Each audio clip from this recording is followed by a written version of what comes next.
السلام عليكم ورحمة الله.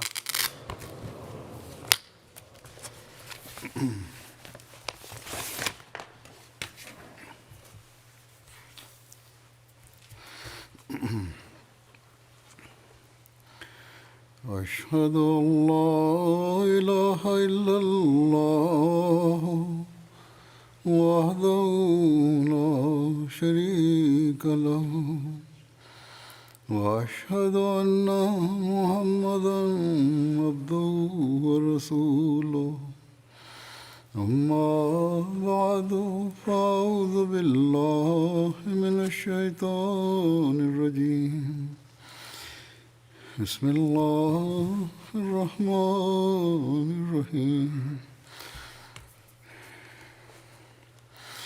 الحمد لله رب العالمين الرحمن الرحيم مالك يوم الدين إياك نعبد وإياك نستعين اهدنا الصراط المستقيم صراط الذين أنعمت عليهم غير المغضوب عليهم ولا الضالين.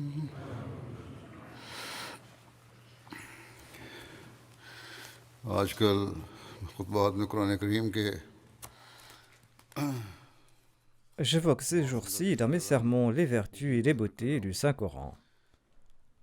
इसके मुहासन और खूबियाँ बयान फरमाते हुए En évoquant les excellences et les vertus du Saint-Coran, le Messie premier alayhi salam affirme que le Saint-Coran est un livre parfait. कि कुरान करीम कामिल किताब है.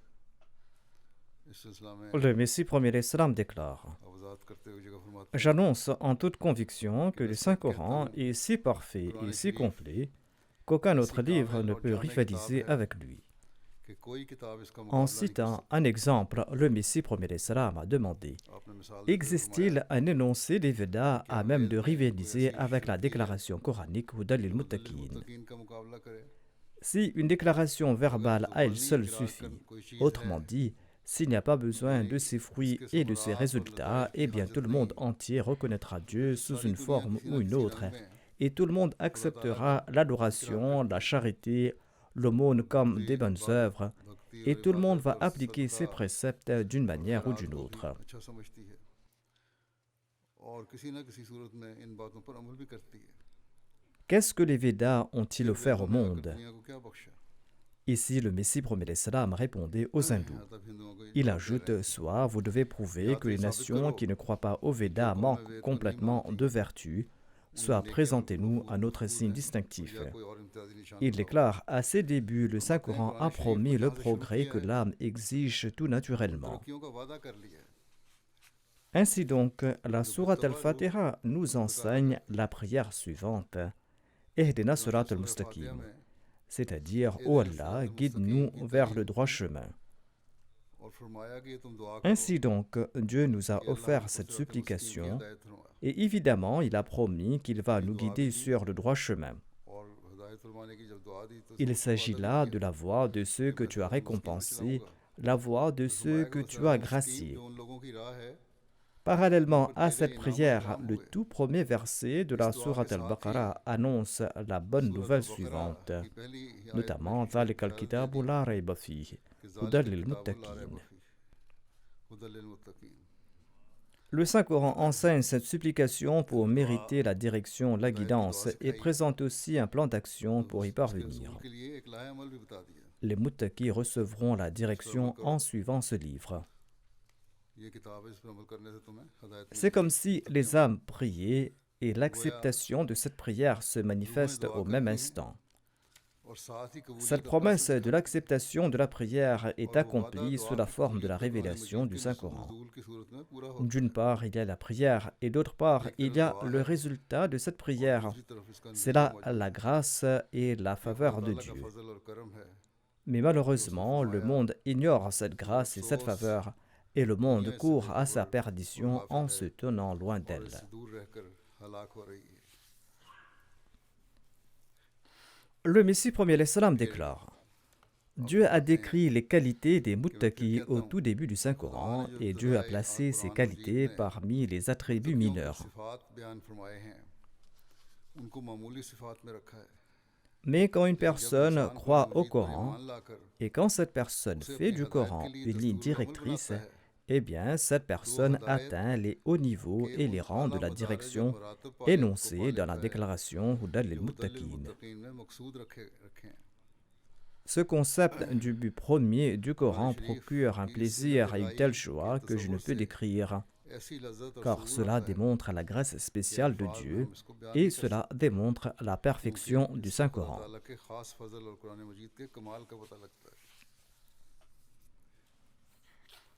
Ensuite, le Messie premier salam explique l'enseignement fourni par le Saint-Coran. Il explique que cet enseignement est parfait. Il déclare: la nécessité de l'époque est une autre preuve de la véracité du saint prophète Mohammed lui. Et l'apogée de son avènement a été mentionné dans la déclaration Al-Yawma akmaltu lakum dinakum. Ainsi donc, la situation et la condition du monde sont la preuve de l'avènement du saint prophète Mohammed lui, car il était nécessaire en cette ère. Ensuite, comment cette mission et cet enseignement ont-ils été parachevés et complétés? Ceci a été annoncé dans la déclaration Al-Yawma akmaltu lakum dinakum, c'est-à-dire aujourd'hui, j'ai parachevé votre religion. Le Messie premier salam déclare: en somme, ce chapitre était la deuxième moisson de la prophétie. Akmal ne signifie pas la révélation de sourate, mais la purification du moi, la purification de l'ego et du cœur. La perfection ne réside pas dans l'unique révélation du Saint-Coran. La perfection réside dans celle de la condition de l'âme humaine. Le Saint-Coran a transformé ceux qui le suivent en êtres humains complets et il a purifié leur cœur.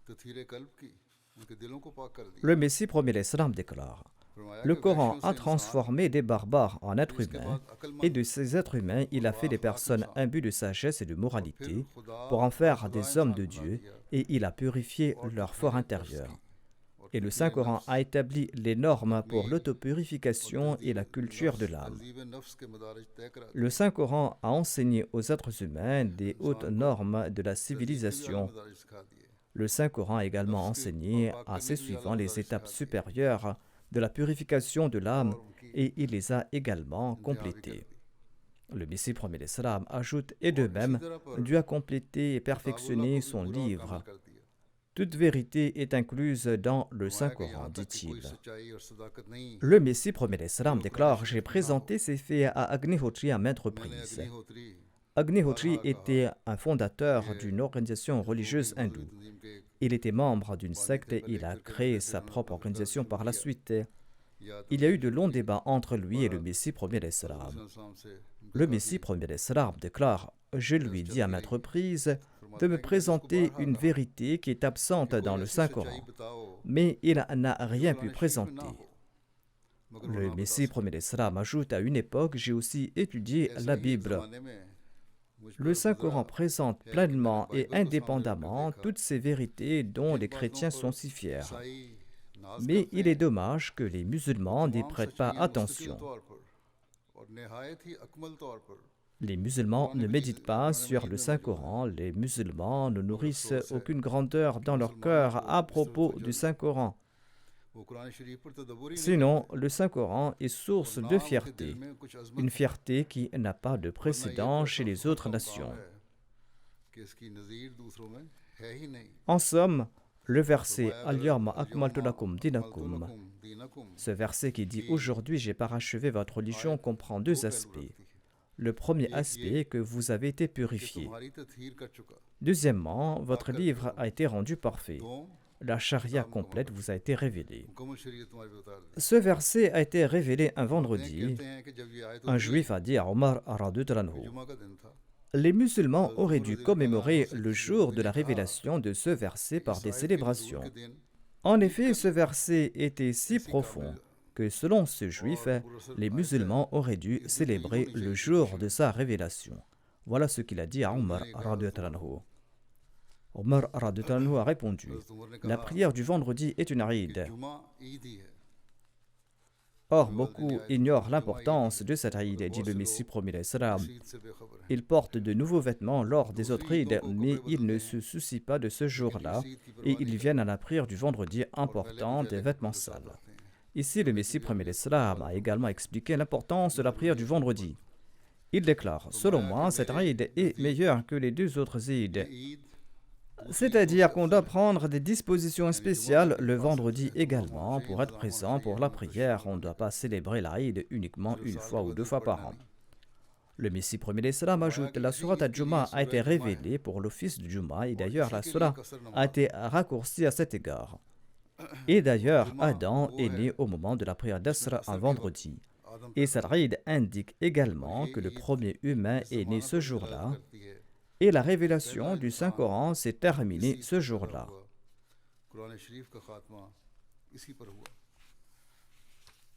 Le Messie promis l'Islam explique que le Saint-Coran est le juge des hadiths.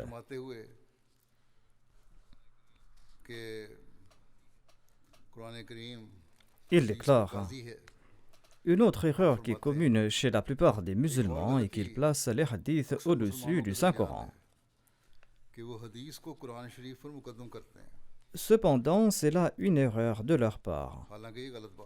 Le Saint-Coran jouit d'un statut défini et le statut des hadiths est douteux, car de nombreux récits ont été recueillis bien plus tard, après le saint prophète Mohammed lui. Ainsi donc, les hadiths ne servent pas de juge, dit le Messie promis l'Islam. C'est le Coran qui est le juge. Et c'est la tâche du Coran que de rendre des verdicts. Certes, les hadiths présentent une interprétation du Saint-Coran. Il y a nombre de hadiths qui expliquent les versets du Saint-Coran et ces hadiths doivent être conservés à leur place. Il est nécessaire d'accepter les hadiths tant qu'ils ne contredisent pas le Saint-Coran et tant que ces hadiths sont conformes au Coran. Mais si un hadith contredit le Saint-Coran, ce hadith n'est pas un hadith mais une parole rejetée. Mais les hadiths sont essentiels pour comprendre le Saint-Coran. Ainsi donc, il y a de nombreux hadiths qui expliquent en effet des versets du Saint-Coran et il y a certains récits de certains grands compagnons à cet égard. Il faut donc les comprendre dans leur contexte, mais il faut aussi veiller à ce que le hadith ne contredise pas le Saint-Coran. Le saint prophète Mohammed lui a mis en application les commandements révélés du Saint-Coran et le saint prophète Mohammed lui a servi de modèle à cet égard. Et sans cet exemple du saint prophète Mohammed lui, il serait difficile de comprendre l'islam. Or, la source originale est le Saint-Coran. Il y a certains récipiendaires de vision qui ont entendu directement des hadiths du saint prophète Mohammed lui. Des hadiths inconnus aux autres, où le saint prophète Mohammed lui leur a confirmé certains hadiths. Le Messie promis l'Islam lui-même a expliqué qu'il a entendu des hadiths directement du saint prophète Mohammed lui. Le Messie promis l'Islam décrit ainsi l'éloquence du Saint-Coran. Il déclare à ce propos: le texte du Saint-Coran est d'une éloquence, d'une justesse, d'une élégance, d'une douceur et d'une splendeur sans pareille. Si le souverain de l'époque ordonne à un critique zélé et un opposant farouche de l'islam qui maîtrise parfaitement l'arabe à l'écrit de lui présenter dans un délai de 20 ans, qui dure toute une vie, de lui présenter un texte similaire à celui du Saint-Coran, sous peine de mort, eh bien cet opposant échouera dans ses tentatives. Même si on lui demande de prendre que quelques lignes du Coran pour en faire un nouveau texte qui soit meilleur, en y présentant toutes les vérités et d'une éloquence égale à celle du Coran, malgré son hostilité farouche et malgré la peur de la mort et la peur de la disgrâce, cet opposant ne pourra jamais créer un texte similaire, même s'il prend le soutien de centaines de linguistes, même s'il prend le soutien de centaines de compositeurs.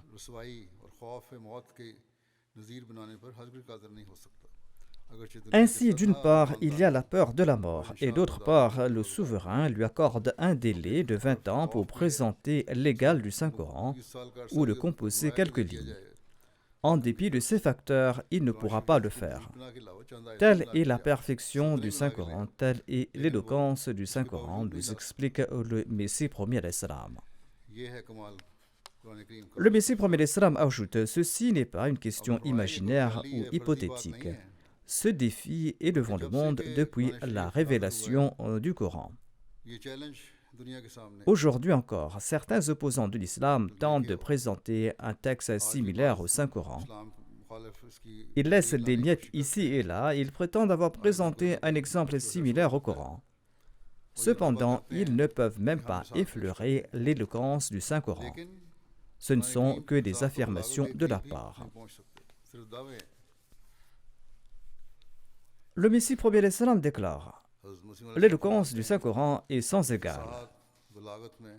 En guise d'exemple, changez l'ordre actuel de la sourate Al-Fatiha et utilisez un autre ordre.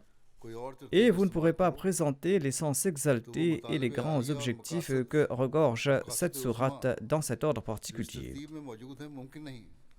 Prenez n'importe quelle autre sourate, même la sourate Qul Huwallahu Ahad. Personne d'autre ne pourra expliquer le savoir qu'elle présente avec une telle élégance et une telle subtilité. Ceci est là un autre miracle du Saint-Coran. Je suis fort surpris quand certains ignorants présentent le Maqamat al-Hariri ou As-Sab'a al-Mu'allaqa, des œuvres littéraires arabes, comme des œuvres sans pareil. Par ce faire, ils souhaitent attaquer le caractère unique du Saint-Coran, dit le Messie premier d'Islam. Premièrement, ces ignorants ne comprennent pas que l'auteur du Maqamat al-Hariri n'a jamais prétendu que son œuvre est unique. Deuxièmement, l'auteur lui-même croyait au miracle de l'éloquence du Saint-Coran. En sus de cela, ces objecteurs ne gardent pas à l'esprit la vérité et la droiture, mais ils les abandonnent et se contentent que de simples mots. Ces livres sont dépourvus de vérité et de sagesse. Le prodige exige le respect de chaque aspect du discours. Ce discours est à la fois éloquent sans abandonner la vérité et la sagesse. Et seul le Coran présente pareil miracle. Le Saint-Coran est éloquent d'une part, mais le Saint-Coran est aussi empli de vérité et de sagesse. Le Saint-Coran est tout aussi brillant que le soleil, et le Saint-Coran possède un pouvoir miraculeux dans tous ses aspects.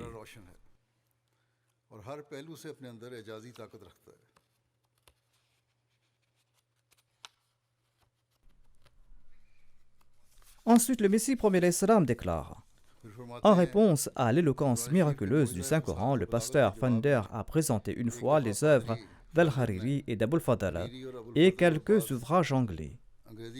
Cela date d'un certain temps, dit le Messie premier d'Islam. Et ma conclusion à l'époque était qu'il mentait. Car tout d'abord, les écrivains de ces ouvrages n'ont jamais prétendu que leurs paroles étaient sans pareil. Voire, ils ont toujours avoué leur infériorité et ils ont toujours loué le Saint-Coran. Deuxièmement, dans ces œuvres, le sens est toujours subordonné au choix des mots des auteurs.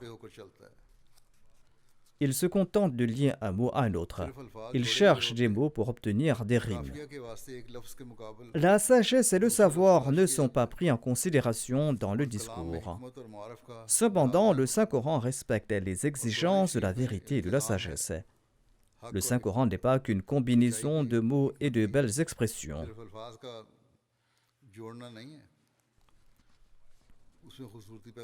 Seul le soutien divin permet de faire rimer les mots de vérité et de sagesse.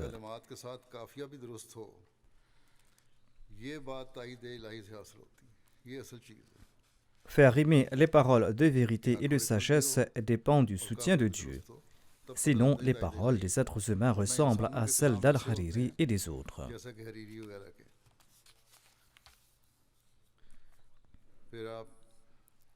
Lors d'une rencontre, le Messie premier d'Islam a expliqué ce sujet davantage. Il déclare que dans le tafsir Ijaz al-Masih, il est dit qu'Allah n'a permis à aucun opposant de rivaliser avec le Coran.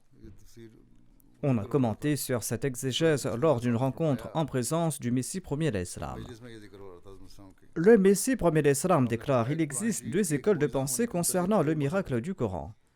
L'une croit que Dieu a rendu les opposants impuissants, c'est-à-dire que ces personnes n'étaient pas capables de présenter quelque chose en ces instants-là. La deuxième école de pensée, qui est juste et vraie, et qui est la nôtre, est que les adversaires étaient incapables de relever ce défi. En fait, leur connaissance et leur intellect leur ont été enlevés. Le miracle du Saint-Coran peut être mieux compris à partir de notre exégèse du Saint-Coran. Des milliers d'opposants contemporains sont considérés comme de grands érudits. Dans mes annonces publiques, j'ai tenté de réveiller leur sens de l'honneur, mais pas un seul n'a pu rivaliser avec ceux-ci. Ainsi, nous devons également lire les ouvrages du Messie premier d'Islam sous cet angle afin de comprendre le Saint-Coran. Le Messie premier d'Islam déclare: le miracle du Coran offert par Dieu et son haut niveau d'enseignement moral et les principes de civilisation qu'il présente, il y a aussi son éloquence incomparable. Personne ne pourra rivaliser contre ces aspects du Coran. Les nouvelles et les prédictions de l'invisible font également partie de ces miracles. Aucun maître magicien d'aujourd'hui ne pourra faire pareille déclaration. Le Coran est éloquent et le Coran contient aussi des prédictions de l'invisible. Aucun magicien ne pourra montrer cela. Aucun magicien ne pourra faire pareille déclaration. Le Messie premier d'Islam déclare: c'est ainsi qu'Allah a donné à nos signes une distinction claire afin que personne n'ait d'excuses à présenter. De cette manière, Allah a montré ces signes ouvertement, signes dans lesquels il n'y a aucun doute.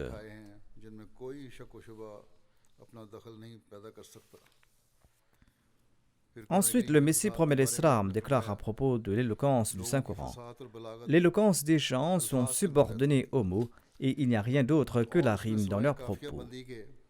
Tout comme l'a écrit en arabe: Safartu ila Rome. Je suis parti pour Rome sur un chameau dont l'urine était bloquée. Ces mots se succèdent dans l'unique but de faire des rimes. Le miracle du Coran est que toutes ces paroles se succèdent comme des perles, et chaque parole est à sa place, de sorte qu'aucune d'entre elles ne puisse être enlevée d'un endroit et placée ailleurs. Et aucun mot ne peut être remplacé par un autre. Pourtant, il possède tous les éléments essentiels de la rime et de l'éloquence.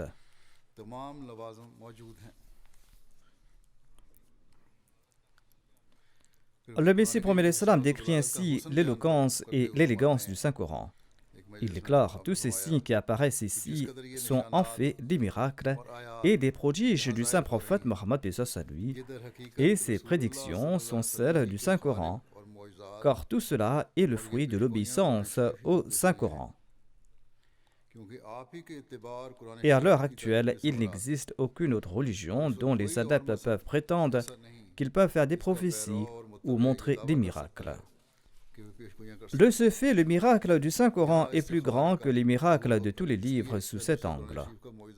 Le Messie premier d'Islam a montré lui aussi des miracles, et ce en raison du fait qu'il était un suivant du Saint-Coran et du Saint-Prophète Mohammed lui. Le Messie premier d'Islam explique qu'il existe aussi un autre aspect de la grande éloquence du Saint-Coran que même les ennemis justes doivent admettre. Le Saint-Coran a lancé ce défi: Fa'tu bi suratin min mithli. Fa'tu bi suratin min mithli. C'est-à-dire apporter une sourate comme celle-là. Or, jusqu'à présent, personne n'a pu le faire. En effet, le Saint-Coran demande qu'on apporte une sourate comme celle-ci. Les Arabes étaient des orateurs très éloquents et ils tenaient de grands rassemblements lors d'occasions spéciales et ils présentaient leurs poèmes. Ils étaient incapables de rivaliser avec le Coran. L'éloquence du Saint-Coran ne se limite pas à une suite de mots rimés sans se soucier des sens. Les phrases du Saint-Coran suivent un ordre sublime et ces phrases recèlent de grands savoirs.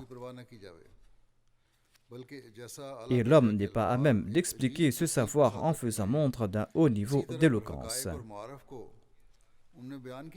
En effet, Allah déclare à ce propos que Yatlu Sufuhan Mutahhara Fiha Kutubun Qayyima, c'est-à-dire le messager de la part d'Allah leur récite des écritures purifiées et dans celles-ci se trouvent des commandements éternels. Les écrivains savent très bien qu'il est très difficile de présenter à l'écrit un enseignement qui est pur, un enseignement qui présente de hautes valeurs morales, un enseignement efficace et un enseignement absorbant à même de supprimer les mauvaises qualités et de les remplacer par de hautes valeurs morales. La condition des Arabes est connue de tous. Ils étaient un amas de tous les défauts et de tous les maux.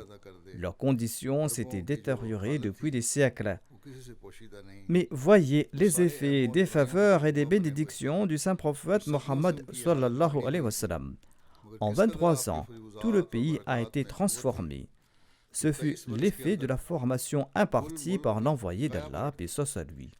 Ensuite, étudiez la plus petite sourate du Saint-Coran et vous allez constater qu'en sus de son éloquence, cette sourate est emplie de préceptes admirables. Voyez à titre d'exemple la sourate Al-Ikhlas, Qul huwallahu ahad. Elle explique toutes les étapes du monothéisme et rejette toute forme de polythéisme. De même, regardez le prodige de la sourate Al-Fatiha, dit le Messie premier l'Islam. Il s'agit d'une petite sourate comprenant que 7 versets. Mais cette sourate résume et liste tous les thèmes du Saint-Coran. Il s'y trouve une présentation de la personne de Dieu et de ses attributs. On y trouve mention de la nécessité de la prière, les raisons de l'acceptation de la prière, les méthodes à suivre, les recettes efficaces de la prière et des directives pour éviter des voies nuisibles. De même, la sourate Al-Fatiha rejette toutes les fausses religions du monde. Tous ces points sont évoqués dans cette toute petite sourate. Et vous allez constater que les livres et les gens des autres religions décrivent les maux et les défauts des autres religions et ils critiquent leurs enseignements. Mais en présentant ces points, les adeptes de ces religions ne présentent aucun enseignement meilleur à la place. Ils peuvent prétendre protéger d'un mal particulier, cependant, ils ne présentent pas d'enseignement supérieur à sa place. Aucune religion n'adopte cette voie. Ceci est l'apanage du Saint-Coran. D'une part, il rejette les fausses religions et il met en lumière leurs enseignements erronés, mais il présente aussi les préceptes vrais et purs à la place.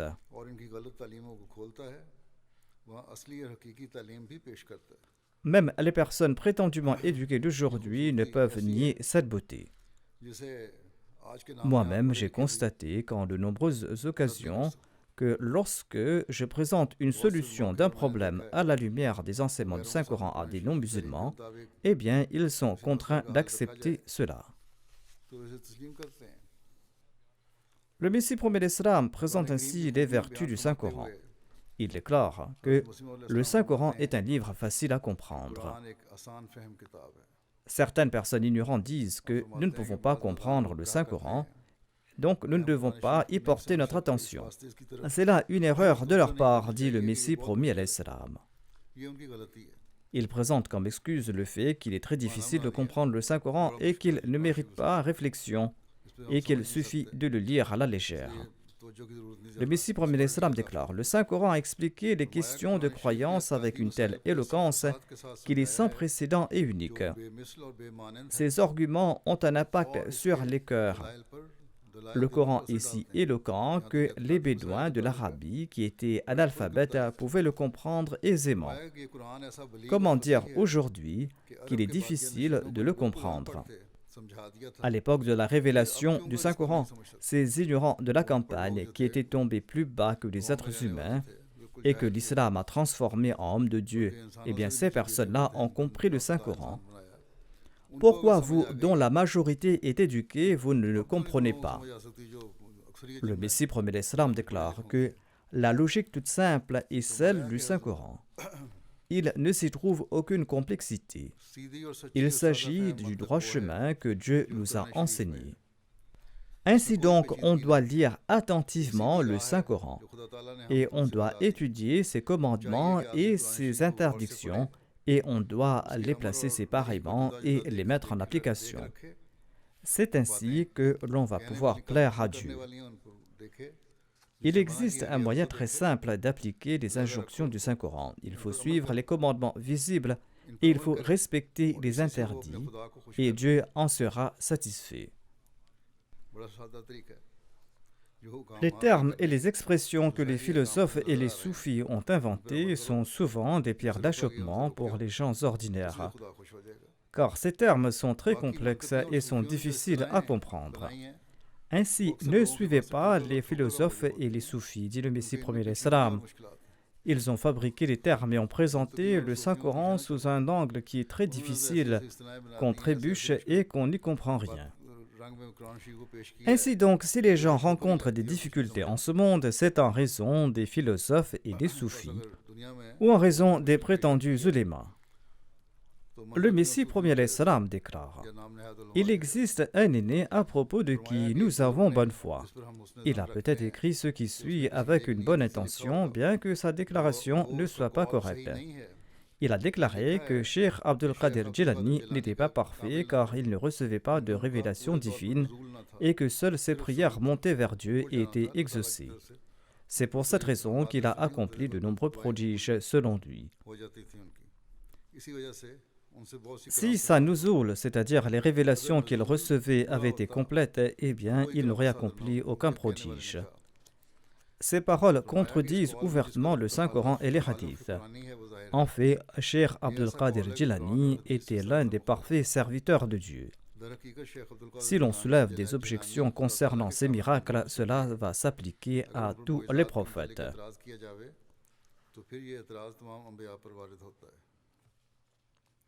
On ne doit pas aussi oublier que certains de ces adeptes ont exagéré ces prodiges.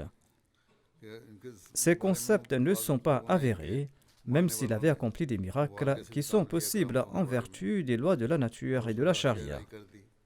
Ces miracles-là ont été aussi accomplis par les prophètes.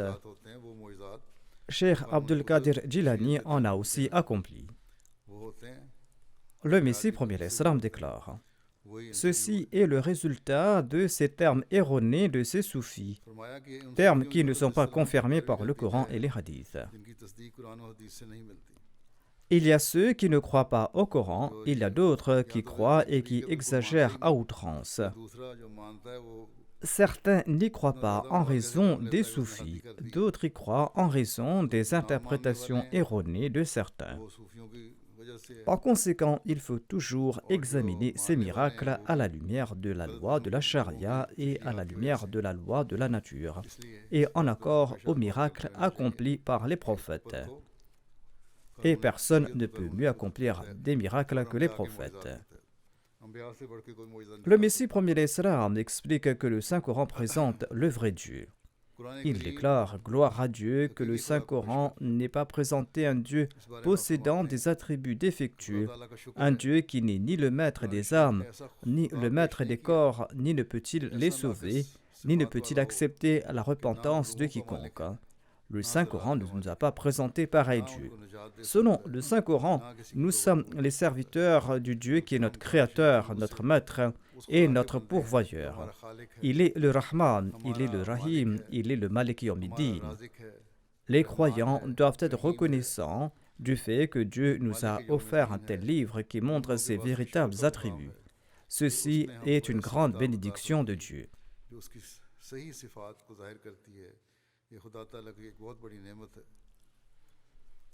Inch'Allah, je vais présenter à l'avenir ce savoir du Messie premier l'Islam et ses explications sur le statut du Saint-Coran, Inch'Allah. Je termine ce thème ici aujourd'hui, qu'Allah nous accorde la capacité de comprendre et d'appliquer ces conseils du Messie premier l'Islam, de lire et de comprendre le Saint-Coran. Je vais maintenant mentionner certaines personnes qui sont décédées récemment, en particulier un martyr du Bangladesh, et je vais accomplir leur prière funéraire par la suite.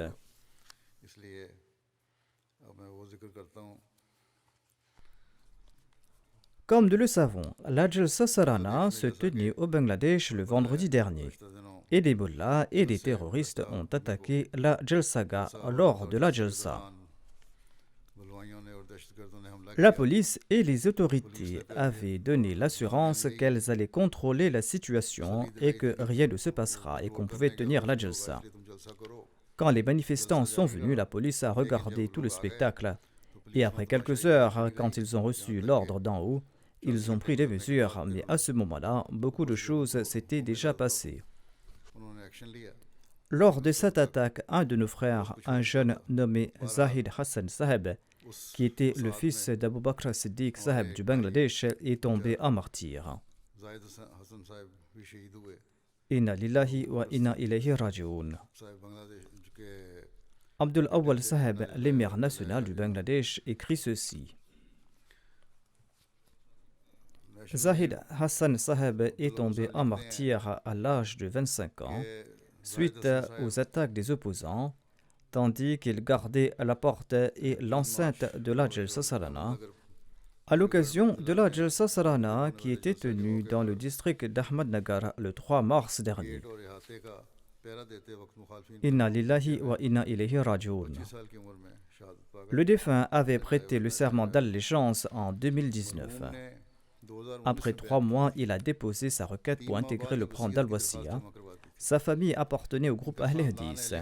Après avoir accepté l'Ahmadiyya, le martyr a commencé à prêcher le message de l'Ahmadiyya à ses parents, et suite à quoi ils ont prêté le serment d'allégeance en 2020. Après son serment d'allégeance, le martyr m'écrivait régulièrement.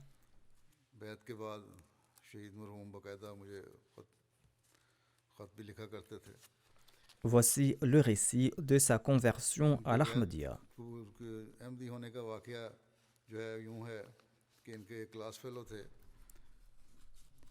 Voici le récit de sa conversion à l'Ahmadiyya. Mohammad Rifat Hassan était l'un de ses camarades de classe et il faisait sa licence à la Punjab University of Science and Technology de la ville de Bogra.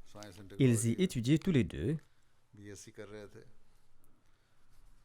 Et son ami Ahmadi lui a prêché le message de l'Ahmadiyya.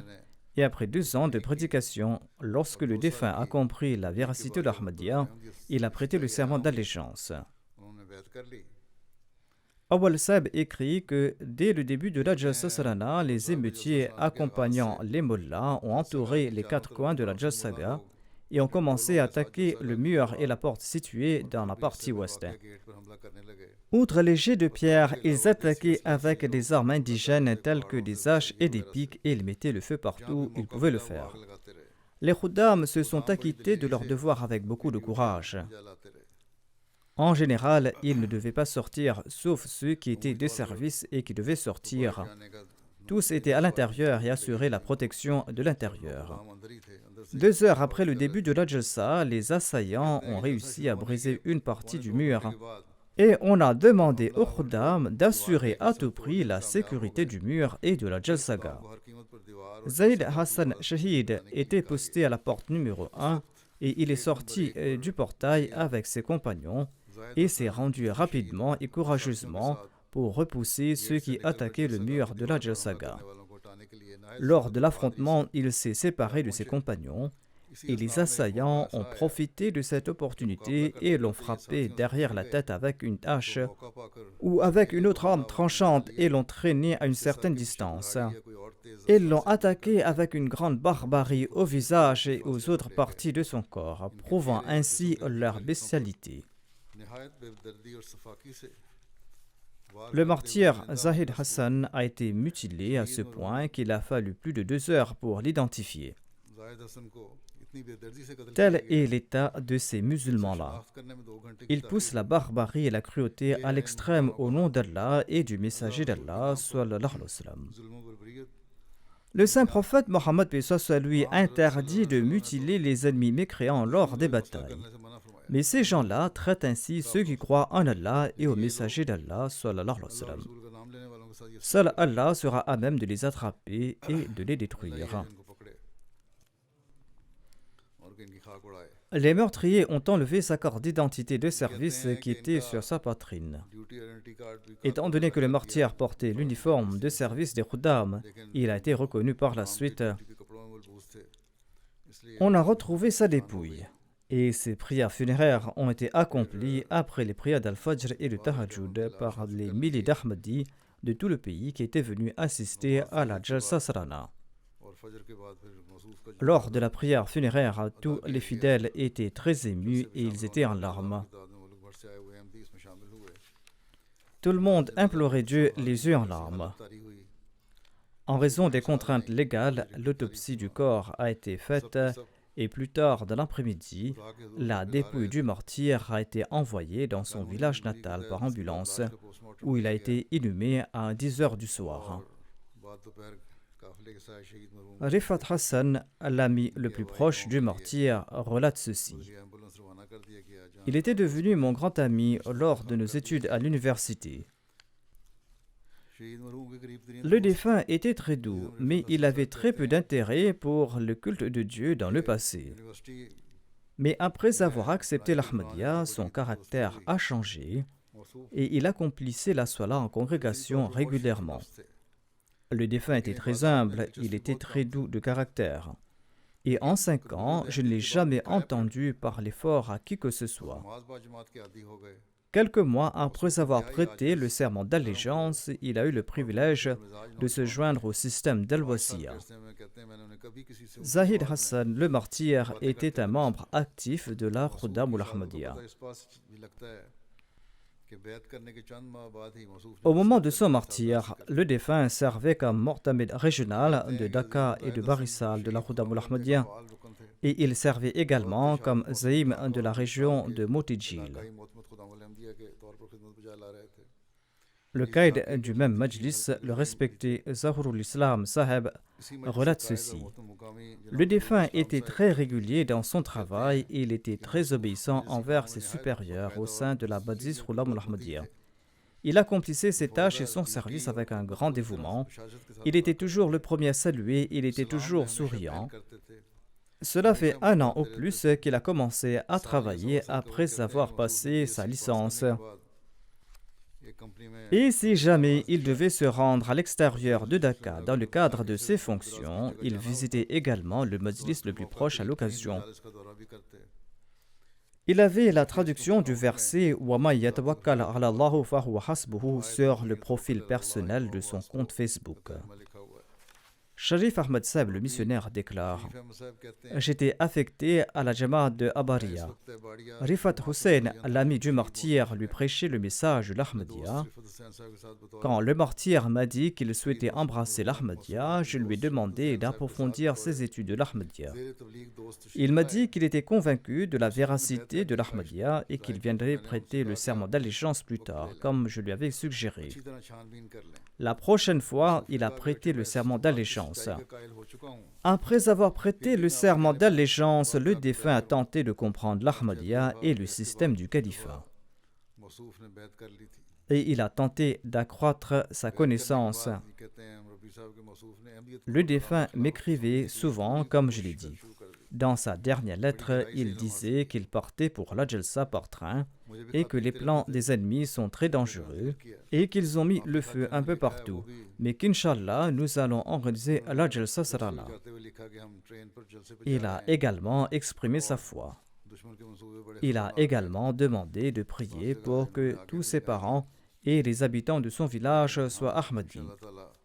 Voilà ce qu'il a dit dans sa dernière lettre qu'il m'a adressée. Un autre jeune relate ceci. Le martyr était très humble et quand on lui confiait une tâche, il ne la refusait jamais. Je lui disais en plaisantant que Zahid Bhai, si nous travaillons ainsi, nous allons finir par mourir. Il riait tout le temps après avoir entendu cela. Il était un boussi et j'ai voulu savoir quelle était la raison pour laquelle il avait fait son testament si tôt. Il m'a dit que l'imam al-Mahdi était véridique et tout ce qu'il dit est vrai. Le Messie premier l'Islam nous a demandé de participer dans le point d'Al-Wasiya et c'est pour cette raison que je l'ai fait. Le jeune Ahmadi déclare: j'étais surpris de sa foi profonde dans le Messie premier l'Islam.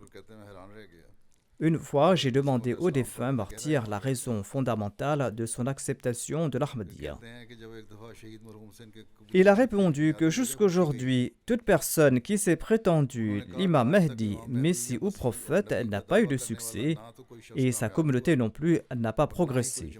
Seul Mizarullah Muhammad Sahib de Qadian a remporté le succès. S'il n'était pas véridique, il aurait fini comme les faux prophètes. Les parents du martyr sont vivants et tous deux sont Ahmadis par la grâce d'Allah, comme mentionné auparavant. Le défunt était fils unique, il n'était pas marié, il a aussi 2 sœurs qui sont mariées, mais ne sont pas Ahmadis, on leur prêche le message de l'Ahmadiyya. Qu'Allah accorde patience et courage à ses parents, il était leur fils unique, comme je l'ai dit, ceci est une grande tragédie. On ne peut surmonter ce chagrin que par la grâce d'Allah. Qu'Allah élève le rang du martyr. Il a mérité une vie d'éternité conformément aux déclarations d'Allah. Qu'Allah lui accorde ses faveurs et qu'Allah saisisse rapidement les auteurs de cet acte barbare. L'ennemi croit qu'en faisant subir ces épreuves aux membres de la Jamaat et en commettant de tels actes de cruauté, ils pourront faire perdre courage aux Ahmadis. Mais nous voyons le contraire. J'ai reçu des lettres du Bangladesh et j'ai reçu des lettres de la part de jeunes qui disaient qu'ils sont prêts à tomber en martyr si cela est nécessaire.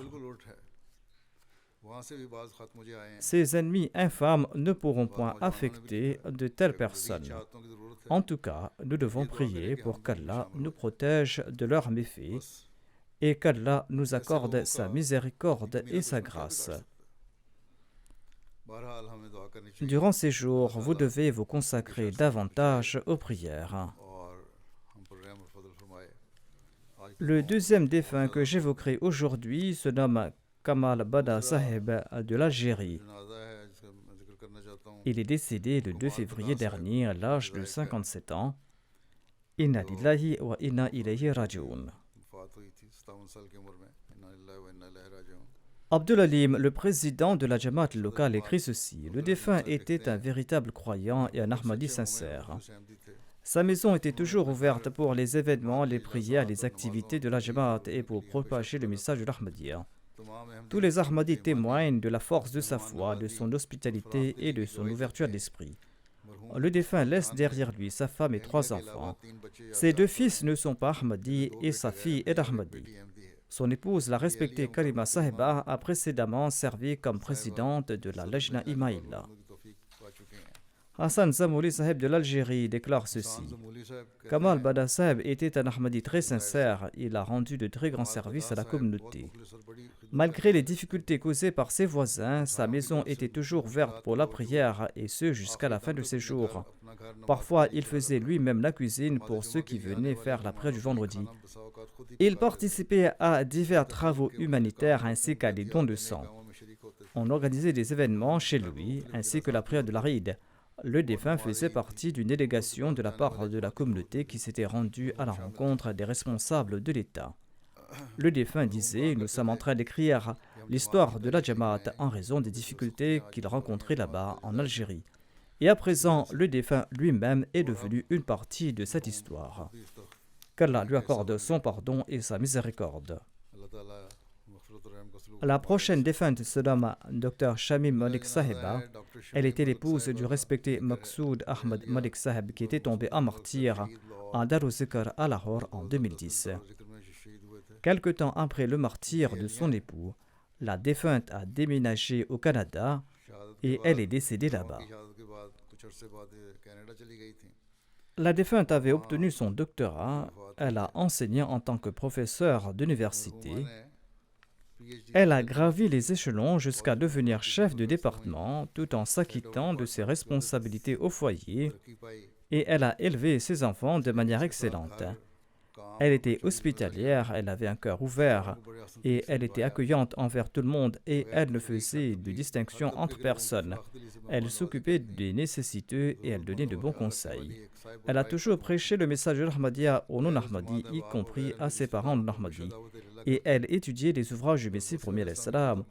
Au cours même de sa vie, on a rédigé une thèse sur sa personne à l'université du Pendjab. Généralement, on écrit une thèse après le décès de la personne, mais cette thèse a été écrite à son sujet de son vivant. Elle avait une grande passion pour l'éducation, elle enseignait le Saint-Coran à nombre de personnes, elle jeûnait régulièrement, elle accomplissait ses prières régulièrement, récitait le Saint-Coran. Elle accomplissait la prière de Tahajjud régulièrement, elle a toujours adhéré aux principes de l'islam et porté le voile, elle était sincère et loyale, elle avait un grand amour pour le califat. Elle était Moussia, elle laisse derrière elle un fils et 4 filles. Elle était la sœur de Malik Tahir Ahmad Sahib, l'amir Jamaat de Lahore. Qu'Allah lui accorde son pardon, sa miséricorde et qu'il permette à ses enfants et ses descendants d'être toujours attachés au califat et à la Jamaat. Le prochain défunt se nomme Farhad Ahmad. Il était le fils d'Ishad Ahmad Amini de l'Allemagne. Il est décédé récemment à l'âge de 26 ans. Inna lillahi wa inna ilayhi raji'un. Le jeune homme étudiait à l'université de Francfort. Il était un membre du plan béni des Wakfenau. Avant son décès, il a servi au sein de la Majlis Khudamul Ahmadiyya au niveau local et régional. Il était très vertueux, il était positif, il était obéissant et sociable. Il était toujours prêt à servir la communauté et les organisations auxiliaires. La veille de son décès, il a passé toute la journée et jusqu'à tard dans la nuit à servir lors d'un événement de la communauté. Le lendemain matin, après avoir accompli sa prière d'Al-Fajr à la mosquée, il a participé à une rencontre de la Majlis Khudamul Ahmadiyya. Après la rencontre, il rentrait chez lui. Il est arrivé tout près de sa voiture lorsqu'il a commencé à se sentir mal. Le missionnaire l'a vu de la fenêtre de sa maison et il est parti pour l'aider. Entre-temps, le défunt a pu s'asseoir dans sa voiture, mais sa santé s'était détériorée. Les médecins ont confirmé plus tard qu'il avait eu une grave crise cardiaque. L'ambulance est arrivée en l'espace de 3 à 4 minutes et a administré les premiers soins. Et on a tenté de le traiter pendant environ 45 minutes, mais le décret de Dieu a prévalu et le défunt est décédé. Farhad Ahmad était le fils unique de ses parents. Qu'Allah accorde à ses parents patience et persévérance, et qu'Allah lui accorde son pardon et sa miséricorde, et qu'Allah élève son rang. Le prochain défunt se nomme Chaudhry Javed Ahmad Bismillah, qui est résidé au Canada. Il est décédé récemment à l'âge de 72 ans après avoir enduré une longue maladie.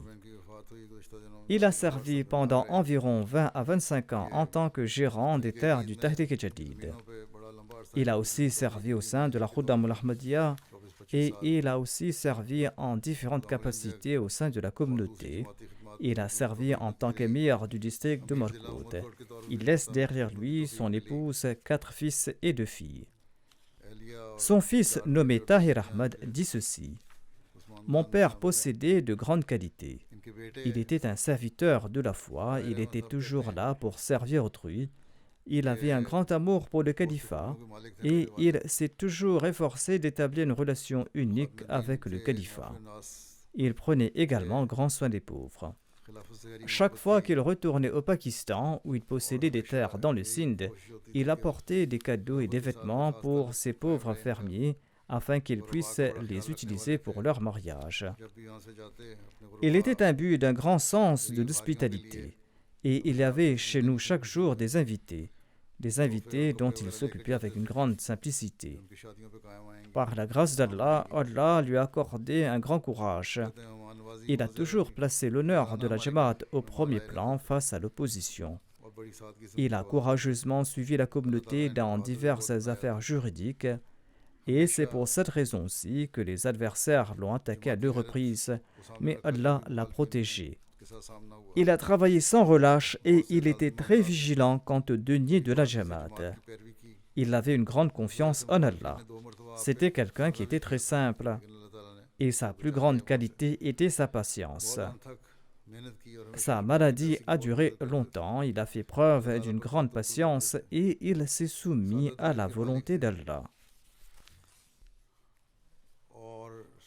La veille de son décès, son médecin a dit qu'il n'a jamais vu une telle patience chez un malade. En effet, le défunt ne s'était jamais plaint de sa situation. Les médecins l'avaient informé qu'il était incurable. Il était un peu conscient, même s'il ne pouvait pas parler, mais il pouvait entendre. Il a pris cette nouvelle très calmement et il l'a acceptée. Son fils déclare que le défunt avait une grande passion pour la prière de Tahajjud et pour le souvenir de Dieu. Et sa première prière était toujours pour le calife de l'époque. Et il nous encourageait également à prier en faveur du califat. Il était très perspicace et intelligent, il était très reconnaissant et il endurait toutes circonstances tendues et difficiles avec le sourire. Il avait un cœur pur. Il était un excellent enseignant et un père gentil. Et il comblait tous nos besoins et il était un excellent conseiller. Il avait aussi une grande personnalité. Par la grâce d'Allah, ses enfants sont attachés à la communauté. Moi-même, je le connais depuis fort longtemps et je témoigne moi-même qu'il possède toutes les qualités que son fils a évoquées ainsi que d'autres personnes ont évoquées. Je témoigne en effet qu'il possédait toutes ces qualités qu'on a évoquées à son sujet.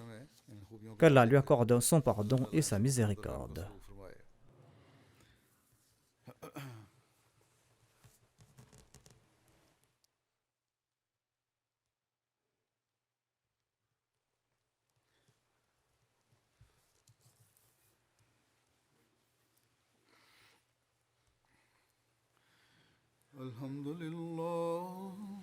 الحمد لله نحمده ونستعينه ونستغفره ونؤمن به ونتوكل عليه ونعوذ بالله من شرور أنفسنا ومن سيئات أعمالنا من يهده الله فلا مضل له ومن يضلله فلا هادي له